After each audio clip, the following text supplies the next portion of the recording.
नमस्कार, आप देख रहे हैं सिटी न्यूज और गिरिडीह की तमाम छोटी बड़ी खबरों के साथ मैं हूं राहुल सिन्हा। तो आइए शुरुआत करते हैं और नजर डालते हैं आज की हेडलाइंस पर। इसरी बाजार के एक रैक्सीन दुकान में लगी भीषण आग, लाखों की संपत्ति जलकर हुई स्वाहा। घंटों भर मशक्कत के बाद पाया गया आग पर काबू। आग लगने के कारणों का नहीं हो सका है खुलासा। बगोदर में पुलिस ने छापा मारकर एक वाहन से किया अवैध शराब जब्त। थाना प्रभारी सरोज चौधरी के नेतृत्व में की गई कार्रवाई। बिहार ले जाया जा रहा था लगभग 2 लाख रुपए मूल्य का शराब। सीहोडीह में कुएं में डूबने से एक व्यक्ति की हुई मौत, पसरा मातम। सदर अस्पताल में शव का कराया गया पोस्टमार्टम। परिजनों ने बताया इसे संदेहास्पद मौत। और बरवाडीह कब्रिस्तान के धार्मिक स्वरूप को बदलने का लग रहा है आरोप। स्थानीय लोगों ने उपायुक्त को सौंपा ज्ञापन। कब्रिस्तान की गैर मजरूआ जमीन पर अवैध तरीके से दुकान निर्माण कराने की गई शिकायत। इधर कब्रिस्तान कमेटी के सचिव ने आरोपों को बताया बेबुनियाद।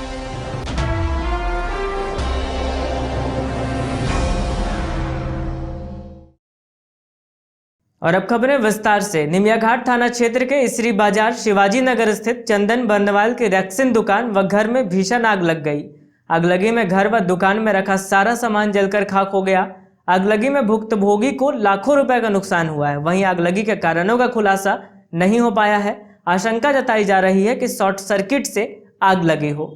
निमियाघाट थाना क्षेत्र के इसरी बाजार शिवाजी नगर स्थित चंदन बर्नवाल की रैक्सीन दुकान और घर में रविवार को आग लग गई। भीषण आगलगी में 2 दमकल की गाड़ियां आग बुझाने में लगी रही। साथ ही सड़क निर्माण में लगी डीबीएल कंपनी की टैंकर भी पानी देकर आग बुझाने में सहयोग किया, जबकि आसपास के लोग भी अपने घरों में लगे मोटर पंप से आग को बुझाने में लगे रहे। आग इतनी भयंकर थी कि आग पर काबू पाने में घंटों मशक्कत करनी पड़ी। आग से घर व दुकान में रखे सारे सामान जलकर खाक हो गए। इस बाबत बताया गया कि पीड़ित की रैक्सीन की शॉप घर के निचले तल्ले में संचालित थी, जबकि ऊपरी तल्ले में परिवार के सदस्य रहते हैं। आग लगने के कारणों का खुलासा नहीं हो पाया है। आशंका जताई जा रही है कि संभवतः शॉर्ट सर्किट से आग लगी हो। आगलगी में लाखों रुपए का नुकसान होने की बात कही जा रही है। हालांकि नुकसान का आकलन किया जा रहा है। घटना की खबर पाकर अंचलाधिकारी शशिभूषण वर्मा ने स्थल पहुंचकर अग्निशमक को बुलाया व आग पर काबू नहीं होने पर पुनः दूसरे अग्निशमक की टीम को बुलाकर आग पर काबू पाया गया। वहीं स्थानीय पुलिस प्रशासन पहुंचकर घटना की जानकारी लेने में जुटी नजर आई।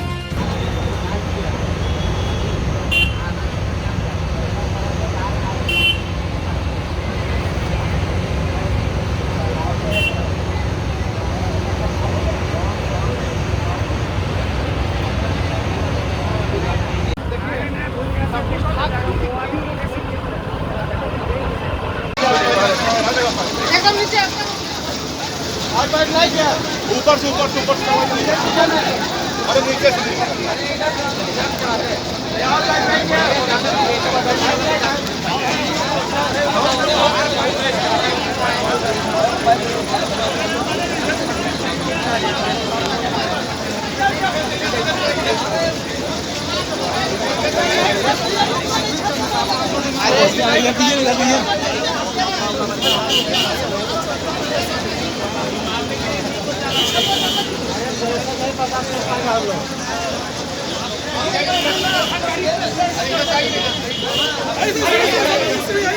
अरे गाड़िया थोड़ा आगे बढ़वाता तो फिर वहाँ ले आता ना।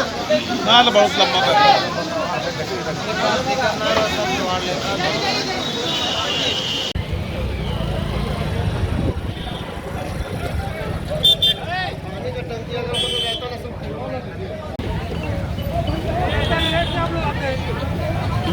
ठंडा रहेगा तभी को फायदा है। भैया 1 घंटा तो लगेगा आने में।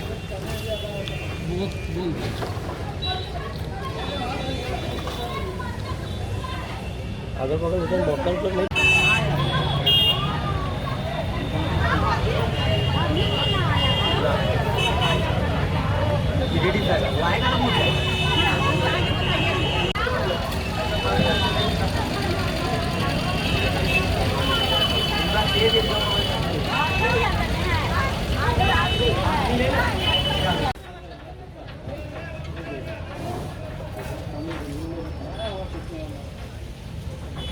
काबू में हो गया, बहुत काबू में हो गया, जैसा लग रहा था ना। नहीं हुआ है भैया, अंदर पूरा लहक रहा है।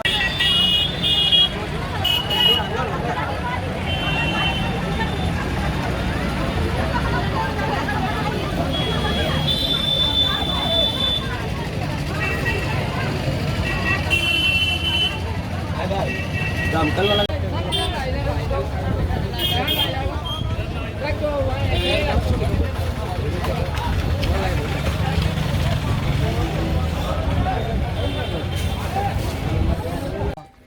क्या हुआ है? घर में आग लग गया था। कैसे लगा? शॉर्ट सर्किट से। लगभग कितने के नुकसान हो गया भैया आपको? लगभग 30 लाख से ऊपर। पूरा घर ऊपर पूरा डैमेज हो गया, बर्बाद हो गया पूरा। इसकी सूचना कैसे आपको मिला? आग लग गया, सब घर में आई, माँ बोली, दौड़ के आई, बोली कि अंदर में आग लग गया है। उसके बाद कैसे काबू पाए आप लोग? लोगों का यहाँ पर मिली जुली से। दमकल काफ़ी लेट से आया। दमकल बाद में आया, पहले यहीं पर पब्लिक लोग मदद किया पूरा। पब्लिक लोग आया, सब लोग पानी उनी छीटा उटा, फिर यहाँ मोटर लगाए, 2-2 मोटर लगा। उसके बाद काबू पाए? हाँ, उसके बाद आधा काबू हो गया। उसके बाद दमकल उमकल आया, वो अभी तक कर ही रहे हैं। प्रशासन की तरफ से आपको कैसा मदद मिला है? पूरा प्रशासन तुरंत दौड़ के आया, सामने आ गए तुरंत घर के। हुआ है श्री बाज़ार में आज रैक्सीन के दुकान पे अचानक आग लग गई। आग लगने का पता अभी तक नहीं चल पाया है। तुरंत सूचना मिलते ही हम लोग अग्निशमन को फ़ोन किए और DBL के अभी एक टैंकर को मंगाएं। अग्निशमन पहुंच चुकी है, वो अपना काम कर रही है। अभी तक आग पे काबू नहीं पाया गया है। एक और अग्निशमन गाड़ी आने वाली है, लेकिन संभवतः दोनों तीनों गाड़ी मिला के हम लोग आग पे काबू पा लेंगे। बरवाडीह के स्थानीय लोगों ने DC ऑफिस पहुंचकर बरवाडीह कब्रिस्तान का धार्मिक स्वरूप बदलकर उसे प्रतिष्ठान स्वरूप बनाने का विरोध करते हुए उपायुक्त को आवेदन सौंपा। लोगों ने कब्रिस्तान कमेटी पर कई आरोप लगाए हैं। इधर कमेटी के सचिव मोहम्मद तारीफ ने सारे आरोपों को बेबुनियाद बताया है। बरवाडीह कब्रिस्तान का धार्मिक स्वरूप बदलकर प्रतिष्ठान स्वरूप बनाने को लेकर स्थानीय लोगों ने DC ऑफिस पहुंचकर उपायुक्त को आवेदन सौंपा। बताया गया कि नगर निगम क्षेत्र के बरवाडीह में वर्षों से गैरमजरूआ जमीन पर कब्रिस्तान बना हुआ है, लेकिन बीते कुछ दिनों से कुछ लोगों द्वारा धार्मिक कब्रिस्तान का स्वरूप बदलकर उसे व्यापारिक प्रतिष्ठान बरवाडीह कब्रिस्तान कमेटी द्वारा बना दिया जा रहा है।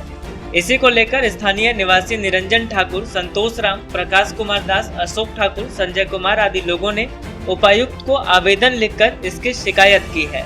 इन लोगों का कहना है कि वर्षों से यहाँ गैरमजरूआ जमीन पर कब्रिस्तान है, लेकिन कुछ दिनों से कमेटी द्वारा कब्रिस्तान के आसपास वन विभाग के अंतर्गत जमीन में लगे पेड़ों को काटा जा रहा है और उस जमीन पर प्रतिष्ठान बनाने की तैयारी की जा रही है, जिससे कब्रिस्तान का स्वरूप बदलकर उसे प्रतिष्ठान का स्वरूप कर दिया जा रहा है। पेड़ कटाई को रोकने को लेकर स्थानीय लोगों ने DFO कार्यालय में इसकी शिकायत की है, जिसके बाद स्थानीय लोगों ने इसकी शिकायत आवेदन के माध्यम से गिरिडीह उपायुक्त नगर निगम से करके जांच करवाने की अपील की है। लीगल जो ये अवैध रूप से दुकान बनाया जा रहा है और एक दुकान से बोल रहा है कि 1.5 लाख रुपया हमको एडवांस चाहिए। अब गरीब गुरबा जो आदमी यहाँ बैठता है फुटपाथ पर, वो कहाँ से लाएगा बेचारा लोग?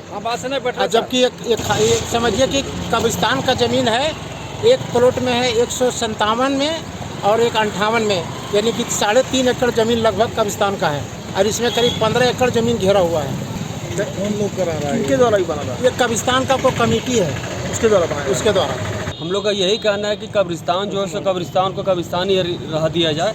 उसका स्वरूप को निजी स्वार्थ के लिए कुछ लोग व्यापारिक प्रतिष्ठान देने के रूप में लगे हुए हैं। तो हम लोग का DC साहब से यही मांग है कि आपसी भाईचारा को बनाते हुए अगर आपको इस जगह को विकसित करना ही है तो नगर निगम द्वारा किया जाए, जिसका जो सरकारी फंड है सरकारी फंड में जाएगा पैसा। कोई निजी व्यक्ति अपना स्वार्थ पैसा नहीं फ़ायदा उठा सकता है, जिसकी वजह से मामला ये है सर कि जो कब्रिस्तान है ये तो पूरा यूँ चलता आ रहा है। हम लोग इसको विरोध भी नहीं किए हैं, एक धार्मिक स्थल भी के रूप में देखा जाता है इसको। लेकिन कुछ अभी समय में कुछ लोग को मिली भगत से इसको निजी स्वार्थ हेतु इसको व्यापारिक प्रतिष्ठान बनाया जा रहा है और सुनने में आ रहा है कि हर दुकान से 1.5 लाख 2 लाख रुपये करके लोग पैसा वसूली किया जा रहा है, जिसका ये लोग निजी स्वार्थ में अपना खर्च करेगा। तो हम लोग का डिमांड है अपना मोहल्ले वासियों का है कि जो प्रतिष्ठान जो है, जो पुराना कब्रिस्तान है, कब्रिस्तान का स्वरूप कब्रिस्तान ही रहे। इधर कमेटी के सचिव मोहम्मद तारीफ का कहना है कि यह जमीन बरवाडी कब्रिस्तान कमेटी की है। इसको लेकर कमेटी ने यह निर्णय लिया है कि खाली जमीन पर 19 दुकान का निर्माण कराया जाएगा, जिससे भाड़े पर देकर लोगों को रोजगार भी उपलब्ध कराया जाएगा और कब्रिस्तान की देखरेख भी होगी। इसी को लेकर यह कार्य करवाया जा रहा है। इस कार्य से कब्रिस्तान के धार्मिक स्वरूप में कोई त्रुटि नहीं पहुंचेगी। इन्होंने कहा कि कब्रिस्तान की दूसरी ओर पूर्व से 35 दुकान बनाया गया था, जिसका भाड़ा उन लोगों द्वारा कई महीनों से नहीं दिया गया है। साथ ही उन दुकानों को गलत तरीके से अपना लिया गया है, जिसे तोड़ दिया जाएगा। पेड़ कटाई के संबंध में सचिव ने कहा कि यहाँ लगे पेड़ों के ऊपर से 11,000 वोल्ट की बिजली का तार पास हुआ। बिजली तार पेड़ पर लग जाने के कारण बिजली विभाग ने इसकी जांच कर पेड़ों की कटाई की है।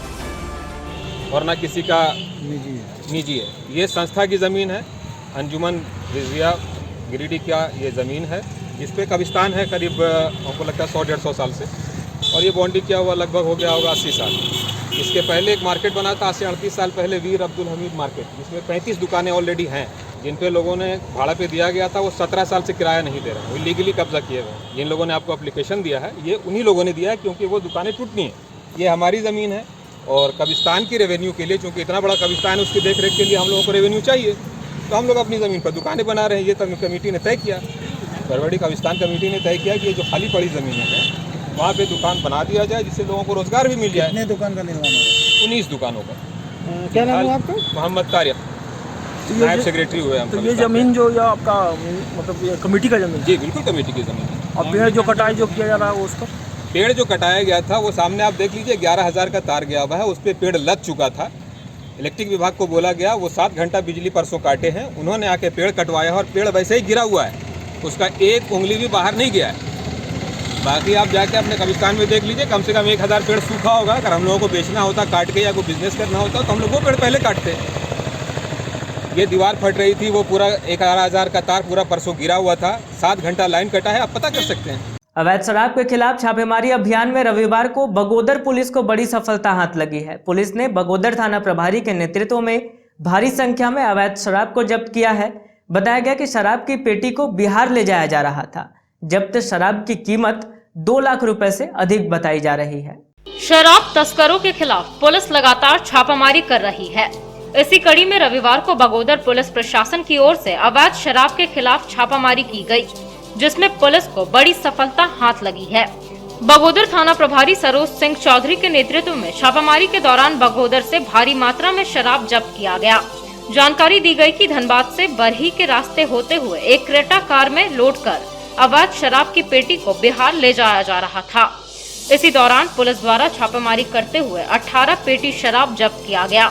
अंदाजा लगाया जा रहा है कि लगभग 2 लाख रुपए से अधिक का शराब बिहार ले जाया जा रहा था। फिलहाल पुलिस ने कार समेत शराब को जब्त कर लिया है। अब पुलिस इस हेरा फेरी करने वाले व्यक्तियों की जांच पड़ताल कर रही है। मुफस्सिल क्षेत्र के सिहोडीह में लापता व्यक्ति सुखदेव दास का शव एक कुएं से बरामद किया गया। घटना की सूचना पर पुलिस मौके पर पहुंची और शव को कुएं से निकालकर पोस्टमार्टम के लिए सदर अस्पताल भेज दिया। फिलहाल पुलिस घटना के कारणों की पड़ताल कर रही है। मुफस्सिल क्षेत्र के सिहोडीह में कुएं में डूबने से सुखदेव दास नामक व्यक्ति की मौत हो गई। रविवार को मृतक के शव को कुएं से निकालकर उसका पोस्टमार्टम सदर अस्पताल में करवाया गया। बताया गया कि 55 वर्षीय सुखदेव दास घर से लापता थे। खोजबीन के बाद उनका शव कुएं में पाया गया। घटना से परिजनों में मातम पसरा हुआ है। बताया गया कि गली को लेकर पिछले दिनों स्थानीय कुछ लोगों से सुखदेव का विवाद हुआ था। परिजन उस विवाद को भी इस घटना से जोड़कर देख रहे हैं। फिलहाल घटना के कारणों का खुलासा नहीं हो पाया है, वहीं पुलिस जांच पड़ताल कर रही है।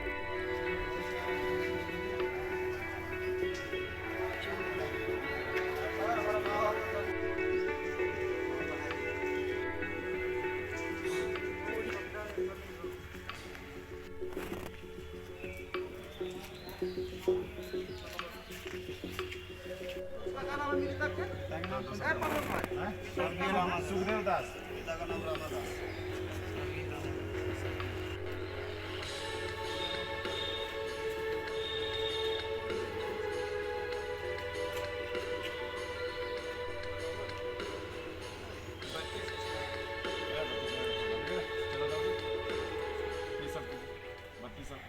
सिरसिया गांडे रोड पर बघरा में संचालित एक संस्था के आश्रम में रह रही महिला ने अपने ससुराल वालों पर प्रताड़ित करते हुए पति की मृत्यु के बाद जबरन दूसरी शादी करवाने का आरोप लगाया है।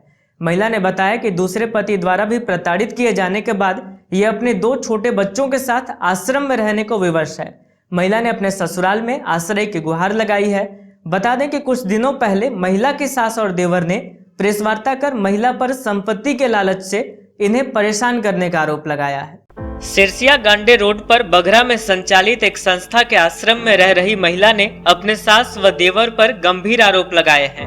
आरोप है कि पति की बीमारी से हुई मौत के बाद महिला के सास व देवर द्वारा जबरदस्ती बहू की शादी दूसरे लड़के से करा दी गई। बाद में दूसरे पति से प्रताड़ित होकर महिला अब अपने 2 बच्चों के साथ आश्रम में रहने को विवश है।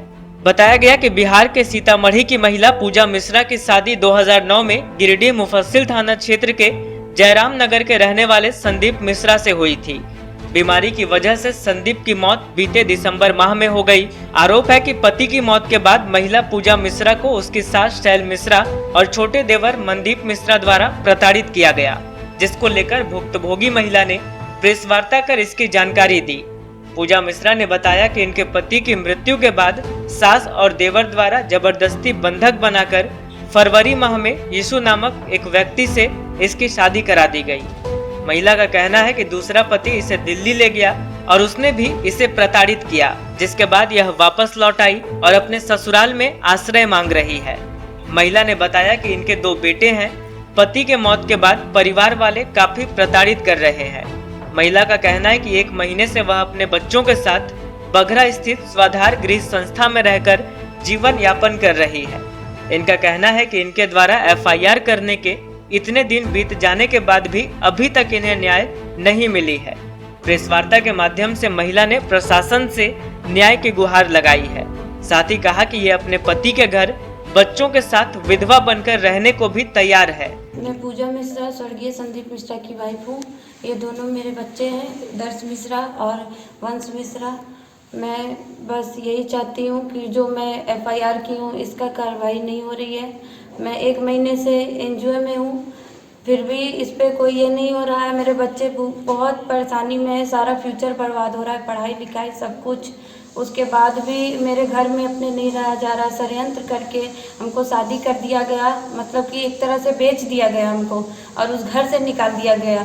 मेरे हस्बैंड के बस 1 महीना डेट करने के बाद ही मेरे साथ ऐसा षड्यंत्र किया गया। तो क्यों रहना चाह रही हैं आप? क्यों, कहाँ जाएंगे सर? पिता का घर है उसका, हमको तो वहीं पे रहना हो। मेरे 2 बच्चे हैं, कोई आए दिन मेरा कुछ नहीं है। हम उसी में अपना ज़िंदगी गुजारें, आए दिन भी हम अपना वही ज़िंदगी गुजारना चाहते हैं अपने पति का एक विधवा बनके। हम इसलिए कि सर मेरे 2 बच्चे हैं, उसका भविष्य खराब हो जाएगा। हम कहाँ रहेंगे सर? आप अभी आप कहाँ रह रही हैं? अभी तो एक NGO में रह रहे हैं 1 महीने से, ना इसका कुछ नहीं हो रहा है सर। हम केस भी कर चुके हैं, FIR भी दर्ज कर चुके हैं, सारा बयान भी दे चुके हैं। आपकी सास, आपके देवर और आपकी गोतनी तीनों ने ही आप पर ये गंभीर आरोप लगाया कि आप अपनी इच्छा से आप दूसरी शादी बिल्कुल मेरी इच्छा नहीं थी सर, बिल्कुल नहीं। ये जबरदस्ती मेरे बच्चे को किडनैप करके, बड़े बच्चे को, और हमको सारा चीज़ पे कागज़ पे साइन इन लोग ने जबरदस्ती कराया और निकल जाने को घर से कहा। यहाँ बता दें कि कुछ दिन पहले महिला की सास शैल मिश्रा और देवर मनदीप मिश्रा ने प्रेस वार्ता कर महिला पर संपत्ति के लिए बेवजह इन्हें परेशान करने का आरोप लगाया था। अखिल भारतीय विद्यार्थी परिषद गिरिडीह कॉलेज इकाई के नए कार्यकर्ताओं की एक बैठक बरगंडा स्थित संघ कार्यालय में संपन्न हुई। बैठक के दौरान गिरिडीह कॉलेज में छात्राओं को हो रहे विभिन्न समस्याओं को लेकर चर्चा करते हुए उनके निराकरण की दिशा में पहल करने का निर्णय लिया गया। अखिल भारतीय विद्यार्थी परिषद गिरिडीह कॉलेज इकाई के नए कार्यकर्ताओं की बैठक रविवार को बरगंडा स्थित संघ कार्यालय में संपन्न हुई। इस दौरान गिरिडीह कॉलेज इकाई के नए कार्यकर्ताओं का स्वागत किया गया, जिसके बाद गिरिडीह कॉलेज की शैक्षणिक समस्या, लाइब्रेरी की सुविधा उपलब्ध कराने, नामांकन काउंटर की सुविधा बढ़ाने, नियमित रूप से कक्षा चालू करवाने, छात्राओं के लिए शौचालय की सुविधा यथाशीघ्र उपलब्ध कराने समेत कॉलेज की अन्य समस्याओं पर गंभीरता पूर्वक चर्चा की गई। बताया गया कि कार्यकर्ता इन मांगों को कॉलेज प्राचार्य के समक्ष रखने का काम करेंगे। अगर मांगों पर तुरंत कार्रवाई नहीं हुई तो जोरदार आंदोलन कर गिरिडीह कॉलेज में तालाबंदी की जाएगी। बैठक को संबोधित करते हुए अभाविप के विभावी विश्वविद्यालय सह संयोजक कृष्णा त्रिवेदी ने कहा कि कि गिरिडीह कॉलेज के 56 वर्ष पूरे होने के बाद भी इस कॉलेज में सुविधा का अभाव है। आज गिरिडीह कॉलेज का जो भी अस्तित्व बचा हुआ है वो विद्यार्थी परिषद के कारण बचा हुआ है। आज कॉलेज प्रशासन सुविधा देने के नाम पर केवल खानापूर्ति कर रही है, जो बर्दाश्त नहीं किया जाएगा। जल्द ही कॉलेज प्रशासन को कुंभकर्णी नींद से जगाने का काम किया जाएगा। वहीं कुमार गौरव ने नए कार्यकर्ताओं से पढ़ाई लिखाई करने के साथ साथ राष्ट्रवाद आलेख जगाने का काम करने की अपील की। मौके पर विभागीय संयोजक कृष्णा त्रिवेदी, जिला संयोजक कुमार गौरव, नगर अध्यक्ष आशा रजवार, प्रदेश कार्यकारिणी सदस्य अविनाश विश्वकर्मा, आशीष सिंह, विजय ओझा, नगर सहमंत्री भोलाराम, अक्षय कुमार, कॉलेज मीडिया प्रभारी अंकित राज, कॉलेज मंत्री उज्जवल तिवारी, संजकुता कुमारी, प्रीति कुमारी, रोशन चंद्रवंशी, ऋषि त्रिवेदी, रोशन राय, राजेश कुमार, सतीश कुमार, निर्भय कुमार, प्रवीण कुमार, पुरुषोत्तम वर्मा, निशु पटेल, विशाल तिवारी आदि कार्यकर्ता मौजूद रहे।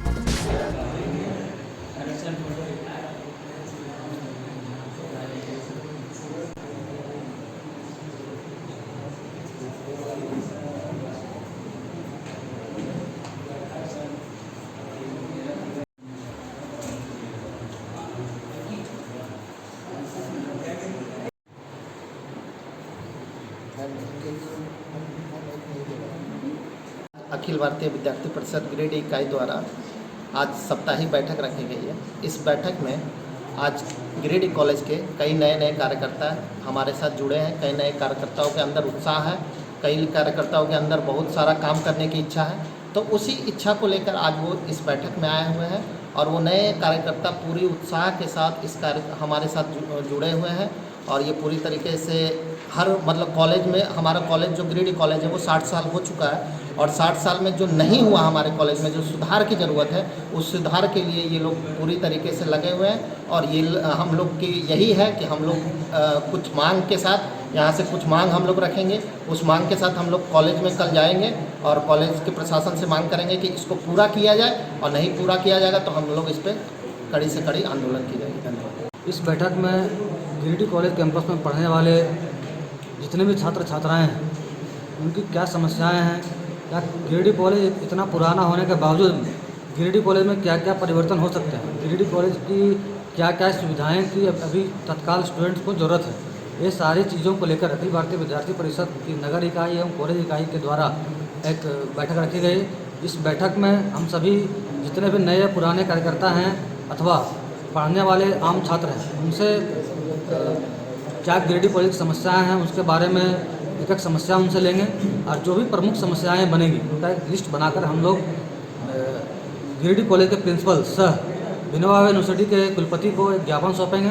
इन सभी समस्याओं का हल करने का तत्काल प्रावधान मांग करेंगे। गिरिडीह कॉलेज में, हमारा गिरिडीह में एक गिरिडीह कॉलेज ही है जिसमें गर्ल्स और बॉयज़ एक साथ पढ़ते हैं, लेकिन हम लोगों के गिरिडीह में इतने अच्छे स्टूडेंट्स होने के बाद भी लोग गिरिडीह से बाहर जाके पढ़ते हैं। क्यों, क्या कमी है? यही कमी को दूर करने के लिए ABVP हम लोग ज्वाइन किए हैं और हम लोग यही कमी को पूरा करेंगे कि हम लोग गिरिडीह में ही उन तेज बच्चों को वो सारे फैसिलिटीज़ प्रोवाइड कर सके ताकि वो लोग बाहर जाना छोड़ करके हमारे गिरिडीह को ही पढ़ के आगे बढ़ाएं।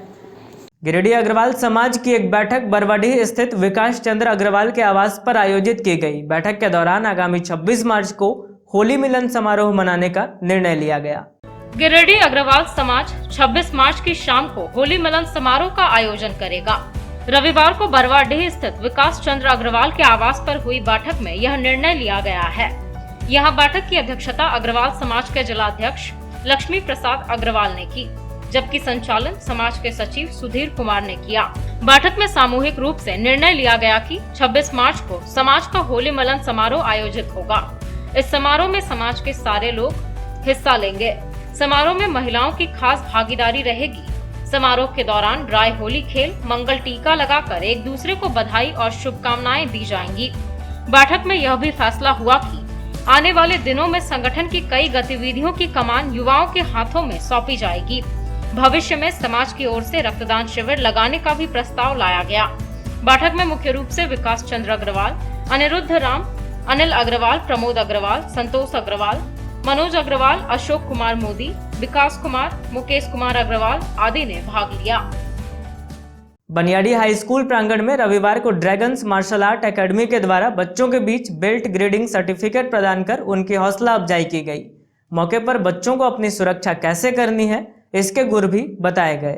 बनियाडी हाई स्कूल प्रांगण में रविवार को ड्रैगन्स मार्शल आर्ट एकेडमी के द्वारा बच्चों के बीच बेल्ट ग्रेडिंग सर्टिफिकेट दिया गया। इस दौरान बच्चों को सुरक्षात्मक उपाय भी बताए गए। बताया गया कि बच्चों को अपनी सुरक्षा कैसे करनी है इसके गुर यहां बताए जा रहे हैं। कार्यक्रम में चीफ गेस्ट के रूप में संजीव कुमार वर्मा उपस्थित हुए।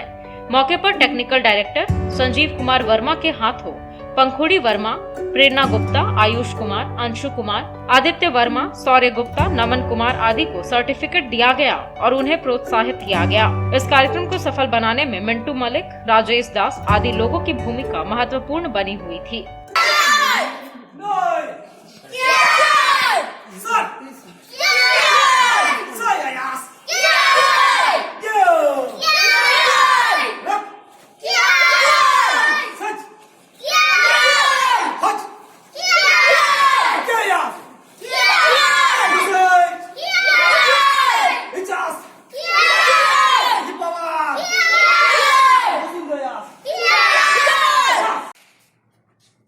पूरा सॉन्ग करेगा। Ready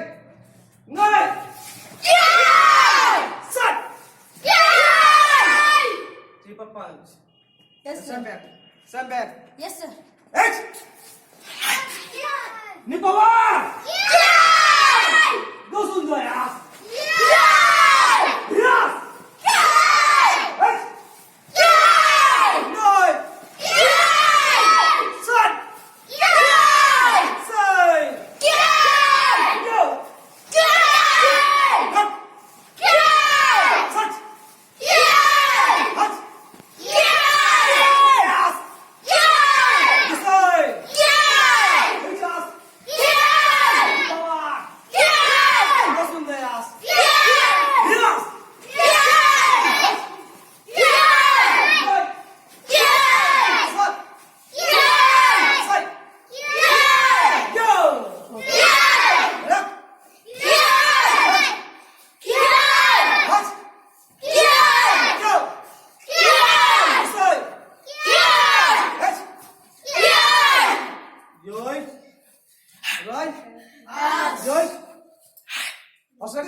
Ready for punch. Ready?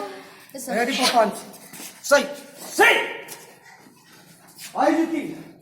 Touch it back. Ready? Yes, sir. Yes, sir. Right hand hold करना. Ready? क्या करेगा? Nine. Sun. Say. Go. Lock. Touch. Touch. Go. Say. Adjust. Power. Masuk daya. Yes. Touch. Nine. Sun. Say. Go. Lock. Touch. Touch. Go. Go. Good. Breathing out. Kata. आज Baniyadih high school में एक martial art academy का programme रखा गया है, जिसमें बच्चों लोग को प्रोत्साहित किया गया है और एक जागरूकता अभियान चलाया गया है, जो गिरिडीह में और पूरे झारखंड में ये कराटे और मार्शल आर्ट का कहीं ना कहीं गुम होते नज़र आता जा रहा है, जिसके माध्यम से अभी संजीव कुमार वर्मा जी, मुन्ना सर जो कराटे का ब्लैक बेल्ट मास्टर हैं, वो उन्होंने एक प्रोग्राम रखा और वो प्रोग्राम के माध्यम से लोगों को एक जागरूक करने का एक प्रयास किया गया, जिससे बच्चों को बहुत प्रोत्साहन मिला और बच्चों में एक जागरूकता का अभियान चला और कुछ बच्चों को सर्टिफिकेट वितरण भी किया गया और ये एक सराहनीय कार्य रहा मुन्ना जी के द्वारा। लगभग कितने बच्चे को सर्टिफिकेट मिला? लगभग 10 बच्चों का सर्टिफिकेट प्रदान किया गया, जिसमें बच्चों लोग काफ़ी उत्साहित नजर आए। गांवा प्रखंड के मालडा पंचायत भवन में पंचायत स्वयंसेवक संघ ने रविवार को होली मिलन समारोह का आयोजन किया। समारोह में सबसे पहले संघ के लोगों ने बैठक कर संघ की मजबूती पर विचार विमर्श किया। इसके बाद सभी ने एक दूसरे को अबीर गुलाल लगाकर होली की शुभकामनाएं दी। गांवा प्रखंड के मालडा पंचायत भवन में पंचायत स्वयं सेवक संघ ने रविवार को होली मिलन समारोह का आयोजन किया। इस मिलन समारोह में पूरे प्रखंड के स्वयं सेवकों ने भाग लिया। इस दौरान स्वयं सेवकों ने सबसे पहले बैठक कर संघ की मजबूती पर विचार विमर्श किया, जिसके बाद सभी ने एक दूसरे को अबीर गुलाल लगाकर होली की शुभकामनाएं दी। मौके पर उपस्थित संघ के प्रखंड अध्यक्ष मिथिलेश कुमार ने कहा कि होली रंगों का त्योहार है, इसलिए हम सभी को होली का त्योहार खुशीपूर्वक और भाईचारे के साथ मनानी चाहिए। यह त्योहार अन्याय पर न्याय और सत्य की जीत का स्मरण दिलाते हुए सच्चाई की राह पर सभी को चलने को प्रेरित करता है। मौके पर संघ के सचिव अनंत पांडे, कोषाध्यक्ष सुनील दास, मनोहर लाल यादव, मुकेश कुमार, विष्णुदेव, मनोज, राकेश रंजन, श्याम सुंदर शर्मा, सुधीर कुमार समेत दर्जनों स्वयं सेवक मौजूद थे।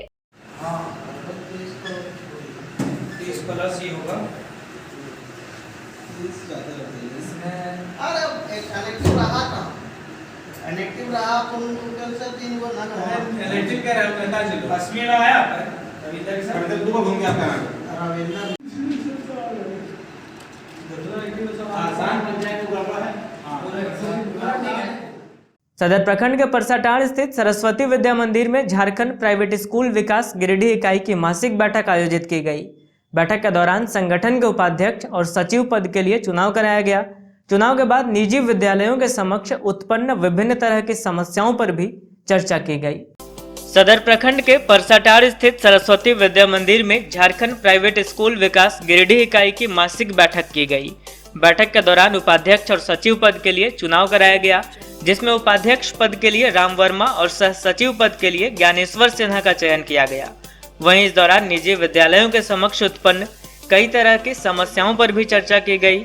मौके पर मौजूद संघ के अध्यक्ष सहदेव महतो ने कहा कि सरकार के उदासीन रवैये से आहत होकर गैर शिक्षक कर्मी के आर्थिक सहयोग के लिए अभिभावक की सहमति से विद्यालय में पठन पाठन कार्य सुचारू रूप से हो रहा है, लेकिन सरकार का रवैया ऐसे विद्यालयों के लिए नकारात्मक है। कहा गया कि अधिकतर विद्यालयों के प्रधानाचार्य के द्वारा सरकार से यह जानने की इच्छा है कि आखिर छोटे विद्यालय में कार्यरत कर्मियों को किसी प्रकार का सहयोग क्यों नहीं मिल रहा है। वहीं विद्यालय संघ के संरक्षक अजीत मिश्रा ने कहा कि संगठन यह चाहती है कि सरकार अविलंब छोटे स्तर के विद्यालयों को आपदा प्रबंधन से प्रति शिक्षक 3 लाख रुपए प्रोत्साहन राशि आवंटित करे, जिससे शिक्षकों को पारिवारिक भरण पोषण में सहायता मिल सके। बैठक में प्रयाग वर्मा, परमेश्वर वर्मा, विकास वर्मा, राम वर्मा, राजेश कुमार, परमेश्वर प्रसाद, प्रमोद कुमार, सत्येंद्र वर्मा, सहदेव महतो आदि उपस्थित थे। बैठक प्राइवेट स्कूल संघ का गिरिडीह इकाई का था, जिसमें से मासिक बैठक था परसाटांड़ मोड़ के अंतर्गत सरस्वती शिशु विद्या मंदिर में, जिसमें से आज की बैठक में यह निर्णय लिया गया कि छोटे छोटे स्तर के जो ग्रामीण इलाके के विद्यालय है, उसमें जो भी शिक्षक कर्मी है या फिर गैर शिक्षक कर्मी है, आज लॉकडाउन के कारण स्कूल की दयनीय स्थिति हो गया है, कहीं से आय नहीं हो रही है, जिसके कारण वहाँ के कर्मी बहुत ही आर्थिक दयनीय स्थिति से गुजर रहे हैं, जिनको लेकर के सरकार से हम लोग यह मांग करते हैं कि आप विद्यालय चलाने दीजिए, या फिर अगर नहीं चलाने देते हैं तो विद्यालय के जितने भी कर्मी हैं सारे लोगों को प्रोत्साहन राशि के रूप में 3 या 4 लाख करके दीजिए, ताकि हम सभी की आर्थिक स्थिति सुधारू हो सके। जय हिंद, जय पीएस। आज Jharkhand private school association Giridih इकाई की प्रखंड स्तरीय बैठक की गई, जिसमें हमारे संगठन के निजी विद्यालय के जो प्रधानाचार्यों की काफ़ी उपस्थिति रही। इन्होंने सरकार के रवैये से काफ़ी अपनी उदासीनता को यहाँ पर जाहिर किया, और संगठन के हित को देखते हुए मैं ये चाहता हूँ कि राज्य सरकार हमारे छोटे विद्यालयों के लिए आज तक किसी भी प्रकार का कोई कदम ना तो आर्थिक रूप से उठाए, ना तो मानवीय रूप से। और जो दूर दराज के जो बेरोज़गार जो हैं, जो ग्रेजुएट करके बैठे हुए हैं, बीएड है, डीएलएड है, टेट पास करके बैठे हुए हैं, वैसे लोगों के लिए किसी भी प्रकार की कोई भी कंटीजेंसी आज तक नहीं दिया गया।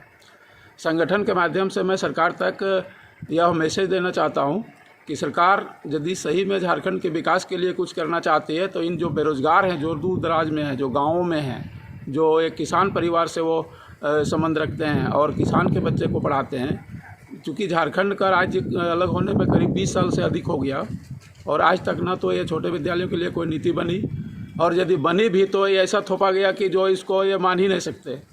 और सरकार कभी भी इसके लिए अधिसूचना में ये नहीं सोच पाई कि ऐसे इनके हित के लिए जो ये मान सकते हैं उनके लिए हम कोई कार्य करें। और अफसोस तो मुझे ये भी लगता है कि झारखंड में प्रत्येक साल करीब 4.5 लाख बच्चे हमारे जो पास कर जाते हैं मैट्रिक से, उसके लिए तो कोई नियोजन नीति आज तक सरकार बनाई नहीं।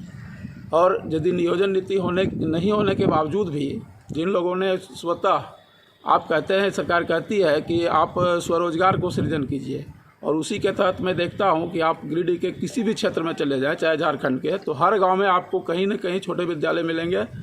विद्यालय का बिल्डिंग चाहे कितना भी छोटा हो, लेकिन कहीं न कहीं उसमें एक अच्छे पढ़े लिखे युवा की यह सोच होती है कि उस क्षेत्र की प्रतिभा को अधिक से अधिक अपने योगदान को ला करके और समाज की सरोकारिता के लिए शिक्षण कार्य करे। और विशेष फिर अगली बैठक जो 23 अप्रैल को हम लोग बैठेंगे तो आगे की क्या रणनीति होगी उस पर हम लोग बात करेंगे। जय हिंद, जय झारखंड, जय जेपीएस। नेहरू युवा केंद्र गिरिडीह के बैनर तले धनवार में पड़ोस युवा संसद कार्यक्रम का आयोजन किया गया। कार्यक्रम के दौरान युवाओं को शिक्षा, स्वास्थ्य समेत विभिन्न क्षेत्रों के बारे में विस्तार से जानकारी दी गई।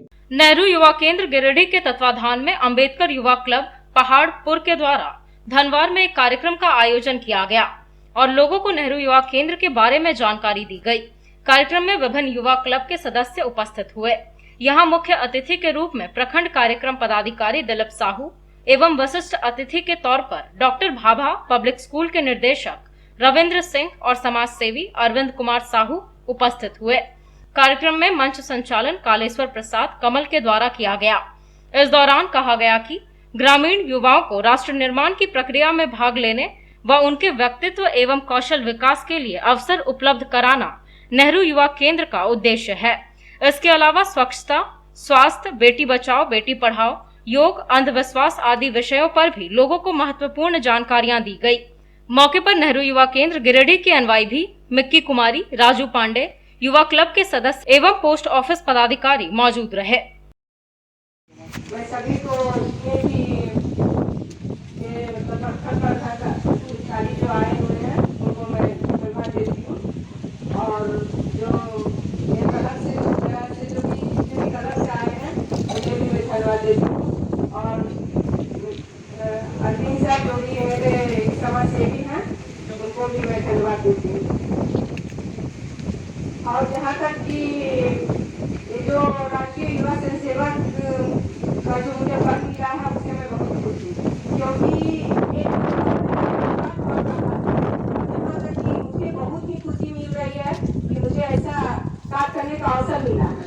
और ये जो युवा वर्ग का जो 15 से 29 साल का युवा वर्ग, वो स्वयंसेवक का मतलब हुआ कि किसी भी काम से करना और हर काम को करना।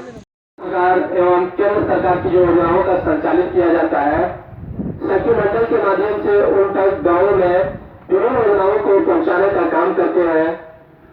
जिस समय हमारे पूरा भारत, पूरा झारखंड, पूरा विश्व इस लॉकडाउन के पीरियड में बंद थी, उस समय हमारे सखी मंडल की सदस्यों ने बहुत बढ़ चढ़कर हिस्सा लिया था और गरीब एवं प्रवासी मजदूरों को भोजन खिलाने का काम किया था। जो दीदी किचन योजना का संचालित किया था, मास्क, सैनिटाइजर, और अभी फिलहाल एक और योजना चल रहा है जो मनरेगा योजना के माध्यम से देख है, वो है दीदी बाड़ी योजना।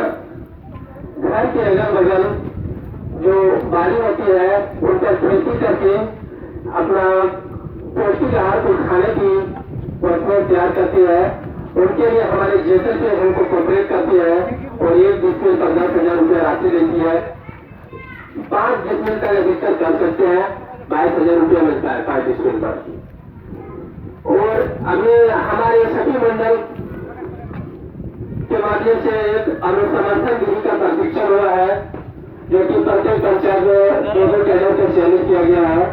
तो हमारे ग्राम पंचायत में जितने भी योजनाओं को संचालित किया जाएगा उन योजनाओं की देख रेख हमारे अनुसमर्थन विधि के माध्यम से किया जाएगा। पहले होती थी क्या, मुखिया जी, पंचायत सेवक के माध्यम से जो योजना का ग्राम सभा रजिस्टर में चयनित होती थी, तो कौन योजना किसका चयन हुआ है, किसका लिस्टिंग हुआ है, ये पता नहीं चल पाती थी। इनके लिए वही पंचायत की सखी मंडल का सदस्यों को 2 में समर्थन दीदी का चयन किया गया है और वो प्रत्येक दिन हफ्ता पंचायत भवन में बैठेगी और जो योजना जिसको चढ़ाना है, जो योजना का लाभ। अखिल भारतीय विश्व गायत्री परिवार के द्वारा आपके द्वार पहुंचा हरिद्वार कार्यक्रम के तहत गावा बाजार स्थित काली मंडा मंदिर प्रांगण से एक शोभा यात्रा निकाली गई। शोभा यात्रा में कुमारी कन्या व महिलाओं ने पीला व भगवा रंग का वस्त्र धारण कर 8 किलोमीटर क्षेत्र का भ्रमण किया और हर घर तक गंगा जल को पहुंचाया। अखिल भारतीय विश्व गायत्री परिवार के तत्वाधान में आपके द्वार पहुंचा हरिद्वार कार्यक्रम के तहत गावा बाजार स्थित काली मंडा मंदिर प्रांगण से एक शोभा यात्रा निकाली गई और 8 किलोमीटर क्षेत्र भ्रमण कर हर घर तक गंगा जल पहुंचाया गया। शोभा यात्रा में 301 कुमारी कन्या व महिलाओं ने पीला व भगवा रंग वस्त्र धारण कर भाग लिया। मंदिर प्रांगण में वैदिक मंत्रोच्चार के साथ शुरू हुए शोभा यात्रा ने ठाकुर बाड़ी से होकर सेरुआ, मुसहरी टोला, सेरुआ खास व चेरवा गांव पहुंची, जहां विधि विधान से एक एक घर में गंगा जल स्थापित कर शोभा यात्रा का समापन किया गया। इस दौरान शोभा यात्रा में शामिल श्रद्धालु भक्ति नारे लगा रहे थे। मौके पर प्रखंड संयोजक अनिल कुमार ने कहा कि 12 वर्ष में एक बार कुंभ मेला का आयोजन किया जाता है, लेकिन इस वर्ष कोरोना संक्रमण के मद्देनजर मेला का आयोजन नहीं किया गया है। ऐसे में हरिद्वार से गंगा जल लाया गया है और शोभा यात्रा के माध्यम से एक एक घरों में गंगा जल स्थापित किया जा रहा है। इससे अन्य लोगों को भी गायत्री परिवार से जोड़ा जाएगा। कहा कि प्रखंड के लगभग सभी पंचायतों में शोभा यात्रा के जरिए घर घर गंगा जल स्थापित किया गया है। बाकी शेष बचे पंचायतों में अति शीघ्र ही गंगा जल स्थापित किया जाएगा।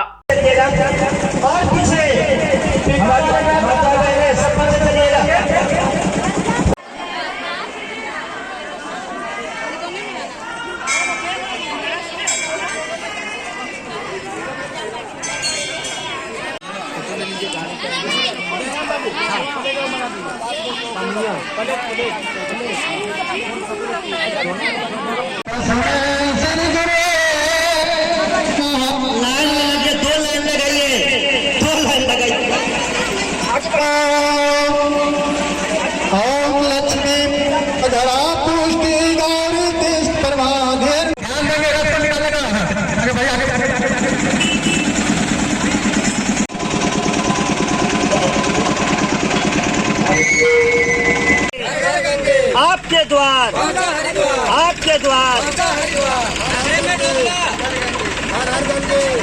अंत में आइए फिर से नजर डालते हैं आज की हेडलाइंस पर। इसरी बाजार के एक रैक्सीन दुकान में लगी भीषण आग, लाखों की संपत्ति जलकर हुई स्वाहा। घंटों भर मशक्कत के बाद पाया गया आग पर काबू। आग लगने के कारणों का नहीं हो सका है खुलासा। बगोदर में पुलिस ने छापा मारकर एक वाहन से किया अवैध शराब जब्त। थाना प्रभारी सरोज चौधरी के नेतृत्व में की गई कार्रवाई। बिहार ले जाया जा रहा था लगभग 2 लाख रुपए मूल्य का शराब। सीहोडीह में कुएं में डूबने से एक व्यक्ति की हुई मौत, पसरा मातम। सदर अस्पताल में शव का कराया गया पोस्टमार्टम। परिजनों ने बताया इसे संदेहास्पद मौत। और बरवाडीह कब्रिस्तान के धार्मिक स्वरूप को बदलने का लग रहा है आरोप। स्थानीय लोगों ने उपायुक्त को सौंपा ज्ञापन। कब्रिस्तान की गैर मजरूआ जमीन पर अवैध तरीके से दुकान निर्माण कराने की गई शिकायत। इधर कब्रिस्तान कमेटी के सचिव ने आरोपों को बताया बेबुनियाद।